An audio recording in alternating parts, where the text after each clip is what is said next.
नमस्ते। पछिल्लो समय एउटा कुराले हामी सबैलाई एकदमै पिरोलेको छ, त्यो हो इन्धनको मूल्य। एकपछि अर्को गर्दै भाउ त आकाशियो नि, होइन र? अब यो मूल्य वृद्धिले हाम्रो दैनिक जीवनदेखि लिएर देशको अर्थतन्त्रमा नि कस्तो असर पारिरहेको छ त? आउनुहोस्, आज यही सङ्कटको अलिक गहिराईमा गएर हेरौँ। ल अब अलिकति गहिरिएर हेरौँ है त।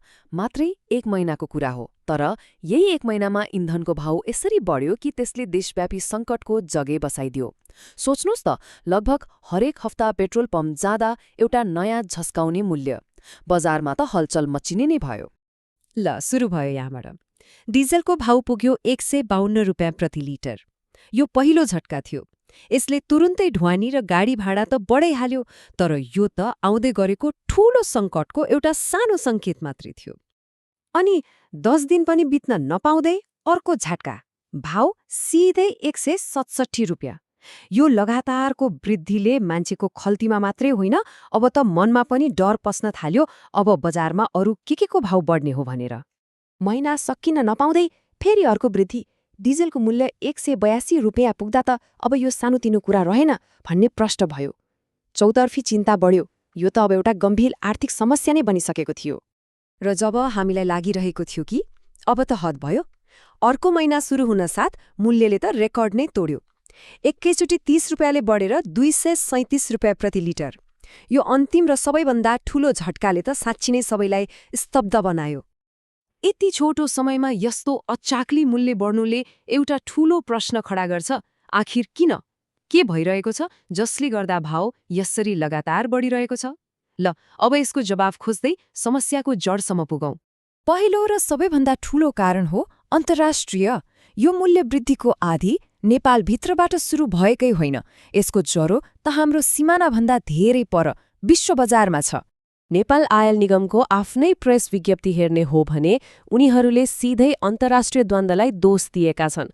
मध्यपूर्वमा चलेको युद्धले विश्व बजारलाई नै हल्लाइदियो, जसको असर यहाँसम्म आइपुग्यो। तर कुरा यति मात्रै पनि होइन। यो त धेरै कुराहरूको एउटा पर्फेक्ट स्टर्म जस्तै हो।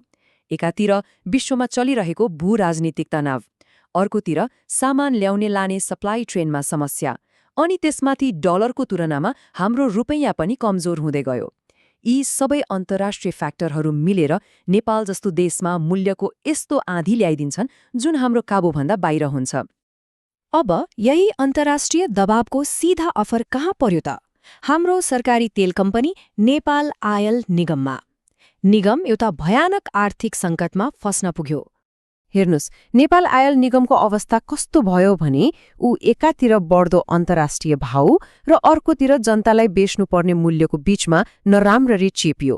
यो सन्तुलन मिलाउन खोज्दा खोज्दै निगम आफै घाटाको दलदलमा भासिन थाल्यो। अनि यहाँ हेर्नुस् त, यो ग्याप कति डरलाग्दो छ। चैतको अन्त्यतिरको कुरा हो, निगमले 1 लिटर डिजल बेच्दा 120 रुपियाँ भन्दा बढी घाटा खाइरहेको थियो। सोच्नुहोस् त, यो त व्यापार भएन, यो त सरासर इकोनोमिक ब्लिडिङ भयो। अब यस्तो सानो सानो घाटा जम्मा हुँदै जाँदा कहाँ पुग्छ होला? हिसाबले देखाउँछ जम्मा 15 दिनमा 11 अर्ब 71 करोड रुपियाँ। यो त यति ठूलो रकम हो कि यसले पूरै निगमको अस्तित्वलाई नै धरापमा पार्न सक्छ। सरकारले पनि केही प्रयास नगरेको होइन। इन्धनमा लाग्ने कर घटायो, तर त्यो प्रयासले पनि आर्थिक क्षतिलाई रोक्न सकेन। निगमको घाटाको खाडल यति गहिरो भइसकेको थियो कि सानोतिनो मलमपट्टिले कामै गरेन। अब निगमको यो आर्थिक सङ्कट उसको खातापातामा मात्रै सीमित रहेन। यसको असर फैलिन थाल्यो र यसले देशको अर्थतन्त्रको एउटा एकदमै महत्त्वपूर्ण क्षेत्रलाई नै ठप्प पार्ने खतरा देखियो। यो एउटा डोमिनो इफेक्ट जस्तै हो। हेर्नुस् है, पेट्रोल पम्पमा भाउ बढ्छ, त्यसको असर निर्माण क्षेत्रमा पुग्छ र त्यहाँबाट सिधै देशको विकासको जग नै हल्न पुग्छ।